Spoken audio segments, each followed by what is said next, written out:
छपरा से ये बड़ी खबर, जहां पर जहरीली शराब कांड में मरने वालों की संख्या अब बढ़कर 5 तक पहुंच गई है। मशरक में एक और व्यक्ति की मौत हो गई। मशरक के 3 और पानापुर के 2 लोगों की मौत के बाद इलाके में हड़कंप है।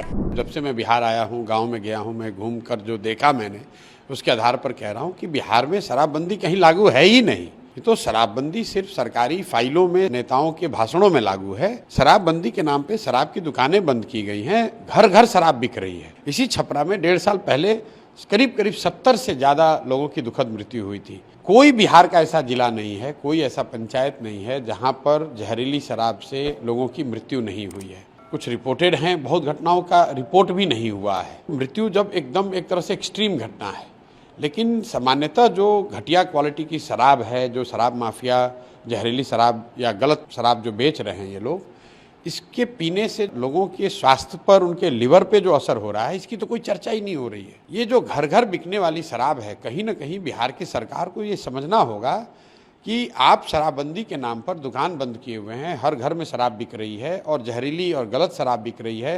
10 रुपये की शराब 100 रुपये में बिक रहा है।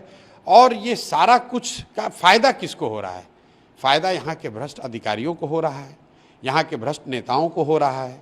और जो बहुत बड़े पैमाने पर शराब माफिया है यहाँ पर, जो इस शराब के धंधे से 15 से 20 हज़ार करोड़ रुपया कमा रहा है, ये लोगों की मिली भगत है, जिन्होंने एक ये भौकाल खड़ा किया हुआ है कि शराबबंदी पब्लिक चाहती है, अगर शराबबंदी के खिलाफ बोलिएगा तो वोट नहीं मिलेगा। इसीलिए जन स्वराज में हम पहले दिन से कह रहे हैं कि भाई वोट मिले या ना मिले, शराबबंदी का निर्णय बिहार के पक्ष में नहीं है, बिहार के जनता के पक्ष में नहीं है। इससे पहली बात कि कहीं शराबबंदी है नहीं, घर घर में शराब बिक रही है और इस तरह की स्पूरियस लिकर से, जहरीली शराब के पीने से लोगों की मृत्यु हो रही है, उनके स्वास्थ्य को हानि हो रही है। सरकार का बिहार जैसे गरीब राज्य का हर साल 15 से 20 हज़ार करोड़ का नुकसान हो रहा है और ये पैसा अधिकारी, नेता और शराब माफिया लूट रहे हैं। और इतनी दुखद मृत्यु के बाद सरकार की ओर से, सरकार के मुखिया नीतीश कुमार वहां जाएंगे तक नहीं। पिछली बार करीब 70 लोगों की मृत्यु जब छपरा में हुई इसी जिले में, तो सरकार की ओर से कोई गया भी नहीं।